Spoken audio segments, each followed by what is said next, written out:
ունեցել ենք անվտանգ, ապահով սահմաններ եւ պետություն, տնտեսական աճ,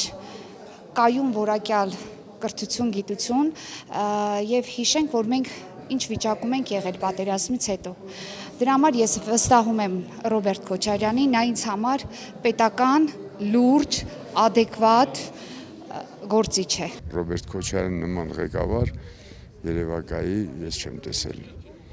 առ այսօր։ Պետք է ընտրենք նեցուժ, ով կարողանա Ալիևին ասել ոչ։ Ռոբերտ Քոչարյանի կառավարման տարիներին ես բազում փոփոխություններ եմ տեսել, բազում առաջխաղացումներ Հայաստանի Հանրապետությունում եւ միակ հայ նախագահն ա եղել, ով միջազգային հանրությունում թե Արցախն է բարձրաձայնել, որ սովետական միության փլուզումից հետո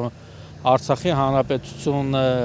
չի գտնվել Ադրբեջանի կազմում, միակ նախագահն է, նախագահի տարիներին է, որ հայոց ցեղասպանությունը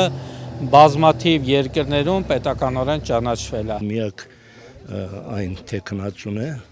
վարչապետի, որ կարող է երկիրը կանգնեցնի, ամեն ինչ իր տեղը դնի։ Հետխորհրդային տարիների 4 ղեկավարներից ամենակայացածը, ամենաուժեղը Ռոբերտն էր։ Իսկ ուժեղ ղեկավարին պիտի ընտրես։ 10 տարիների ընթացքում մենք ունեցել ենք ամենակարևորը 10 տարի խաղաղություն, որը չի եղել ոչ մի ղեկավարի օրոք։ Մենք ունեցել ենք տնտեսական աճ,